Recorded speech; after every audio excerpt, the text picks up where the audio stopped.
अस्सलामुअलैकुम एवरीवन, कैसे हैं आप सब लोग। आई होप आप सब खैरियत से होंगे। मैं हूं अंबर महक और आप लोग देख रहे हैं my YouTube channel Ambar Mahak kitchen. तो आज हमारे किचन में बनने जा रही है बहुत ही स्पेशल रेसिपी। आज हम शरबत बना के तैयार करेंगे, जो कि केरी से बना के हम तैयार करेंगे। आप इसे गर्मियों में बना के स्टोर भी कर सकते हैं लंबे अरसे तक के लिए। तो ये बहुत ही मुनफरिद और फ़ायदेमंद शरबत है, इसे आप बना के ज़रूर ट्राई कीजिएगा। तो चलिए देर किए बगैर रेसिपी को स्टार्ट करते हैं। बिस्मिल्लाहिर्रहमानिर्रहीम। तो यहाँ मैंने तकरीबन आधा किलो के करीब केरी ले ली है। इसे मैंने पहले अच्छे से वॉश कर लिया है, क्योंकि इसके ऊपर मिट्टी लगी होती है, तो इसे अच्छे से वॉश कर लिएगा। अब हम इसकी स्किन रिमूव कर लेंगे। तो देखें, इस तरह से मैं तमाम केरियों की स्किन को रिमूव कर लूँगी। अब एक पैन में हम तकरीबन आधा लीटर के करीब पानी ऐड करेंगे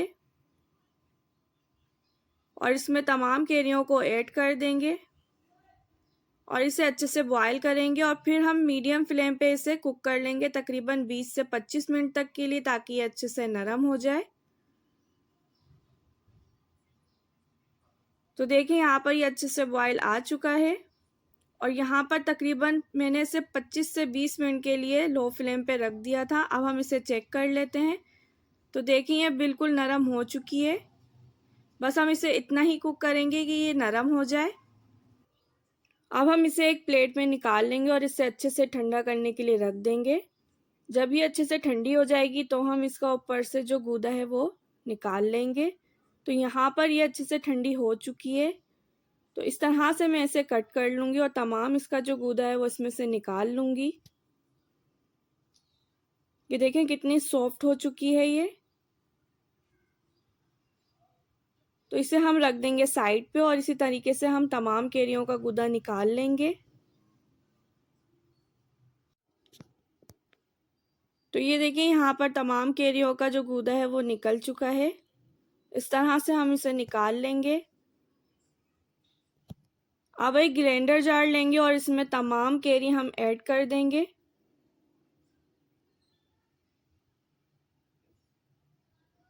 अब हम इसमें ऐड करेंगे पुदीना, तकरीबन हाफ कप के बराबर। इसे पहले अच्छे से वॉश कर लिया है मैंने, फिर इसमें ऐड कर दूंगी। अब हम इसमें तकरीबन हाफ कप के बराबर पानी ऐड करेंगे और इससे अच्छे से पेस्ट बना लेंगे। तो ये देखिए, यहाँ पर इसका गाढ़ा सा पेस्ट बन के तैयार हो चुका है।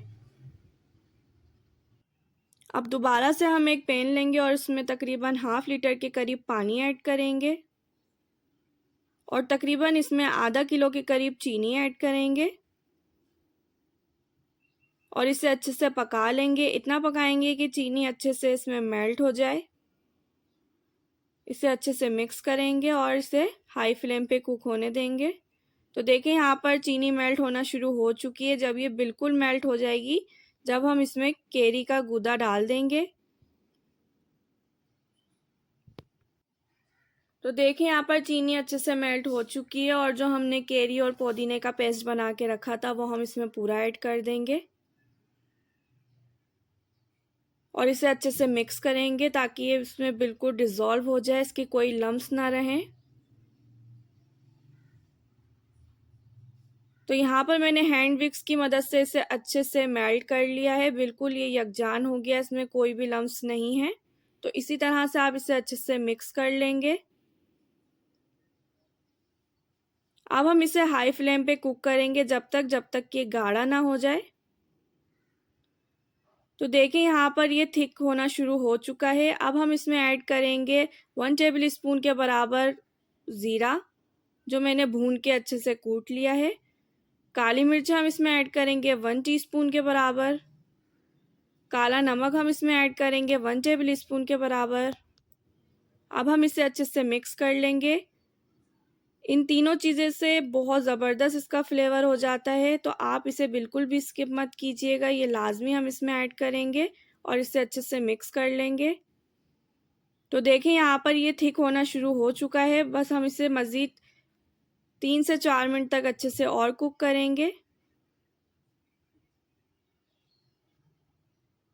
अब हम इसमें ऐड करेंगे लेमन जूस, तकरीबन 2 टेबल स्पून के बराबर।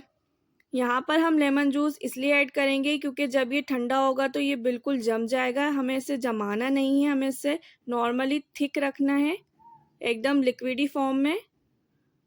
तो इसलिए हम इसमें लेमन जूस ऐड करेंगे, इससे ये बिल्कुल जमेगा नहीं। इसे हम अच्छे से मिक्स करेंगे और तकरीबन 2 से 3 मिनट तक अच्छे से कुक करेंगे। तो इसकी थिकनेस आप देख सकते हैं। तो इसे बिल्कुल परफेक्ट और ओरिजिनल कैरी का शरबत बनाने के लिए मैं इसमें थोड़ा सा हरा कलर यूज़ कर रही हूँ। ये बिल्कुल ऑप्शनल है, आप चाहें तो इसे स्किप भी कर सकते हैं। तो इसे हम अच्छे से मिक्स करेंगे। अब हम फ्लेम को कर देंगे ऑफ और इसे ठंडा करने के लिए एक बाउल में निकाल के रख देंगे। इसे हम बिल्कुल 100% ठंडा करेंगे रूम टेम्परेचर पे, क्योंकि हम इसे स्टोर करके रखेंगे तो जार में डालने के लिए ये बिल्कुल ठंडा होना चाहिए। तो देखें यहाँ पर ये बिल्कुल ठंडा हो चुका है और आप इसकी थिकनेस भी देख सकते हैं। अब हम इसे एक जार में पोर कर देंगे। बिल्कुल एयर टाइट कंटेनर आप ले लिएगा या कोई आप बोतल भी ले सकते हैं। तो ये तमाम जो सिरप बना के हमने रखा है वो हम इसमें ऐड कर देंगे और इसे अच्छे से कवर करके इसे हम स्टोर कर सकते हैं। और जब भी आपका दिल करे इसे निकालें, थोड़े से पानी में ऐड करें, आइस क्यूब डालें और मज़े का शरबत बना के आप इंजॉय कर सकते हैं। तो चलिए अब मैं इसको आपको बना के भी दिखा देती हूँ कि किस तरह से हम इसे सर्व करेंगे। तो यहाँ पर मैंने एक बाउल ले लिया है, उसमें हम ऐड करेंगे तकरीबन 2 गिलास के करीब चिल्ड वाटर।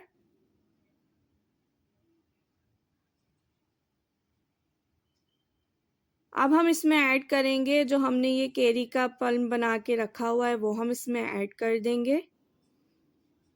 तकरीबन हाफ कप के बराबर हम इसमें ऐड करेंगे और इसे अच्छे से मिक्स कर लेंगे। तो बहुत अच्छे से हम इसे मिक्स करेंगे। बहुत ज़बरदस्त और मुफीद ये केरी का शरबत बनके तैयार होता है। ये बहुत ही फ़ायदेमंद होता है मैदे और जिगर के लिए। तो आप इसे बना के ज़रूर स्टोर कीजिए और इसे इस्तेमाल कीजिए। ये देखें यहाँ पर ये अच्छे से मिक्स हो चुका है। अब मैं इसमें ऐड करूँगी तुख मलंगा, जो कि मैंने भिगो के रख दिया था इसे 10 मिनट पहले ही। इसे हम अच्छे से मिक्स करेंगे। इसे आप इसमें लाजमी यूज़ करिएगा क्योंकि इसकी तासीर बहुत ज़्यादा ठंडी होती है और बहुत ही मुफीद होता है ये। तो इसे हमने अच्छे से मिक्स कर लिया। अब हम इसमें ऐड करेंगे आइस क्यूब और दोबारा से हम इसे अच्छे से मिक्स करेंगे। तो लीजिए हमारा केरी का शरबत बनके तैयार हो चुका है। खट्टा मीठा शरबत बहुत ही ज़बरदस्त ये बनके तैयार होता है। अब हम इसे एक गिलास में सर्व कर लेंगे। तो तकरीबन ये 4 गिलास बनके तैयार हुआ था। इस तरह से हम इसे गिलास में सर्व करेंगे और हम इसमें लेमन का स्लाइस ऐड कर देंगे। तो बहुत ज़बरदस्त सा हमारा केरी का शरबत बनके तैयार हो चुका है। आपको ये रेसिपी कैसी लगी प्लीज़ मुझे फ़ीडबैक लाजमी दीजिएगा। और मेरी रेसिपीज़ अच्छी लगती हों तो प्लीज़ इसे लाइक, शेयर और सब्सक्राइब भी कीजिएगा। तो बहुत ज़बरदस्त ही हमारा केरी का शरबत बनके तैयार हो चुका है। आप भी इसे बना के ज़रूर ट्राई कीजिएगा और इसके मज़े मज़े के फ़ायदे एंजॉय कीजिएगा। इसे आप बना के स्टोर कर सकते हैं कुछ महीनों तक के लिए, क्योंकि केरी का सीज़न बहुत कम होता है, ये बहुत जल्दी चली जाती हैं, इसलिए आप जल्दी से इसे बनाएं और स्टोर करके रख दीजिए। तो कैसी लगी आज की आपको हमारी रेसिपी प्लीज़ मुझे फ़ीडबैक लाजमी दीजिएगा। फिर मिलेंगे इंशाल्लाह एक नई रेसिपी के साथ, एक नई वीडियो के साथ। जब तक अपना बहुत ख्याल रखिएगा, दुआओं में याद रखिएगा। अल्लाह हाफ़िज़।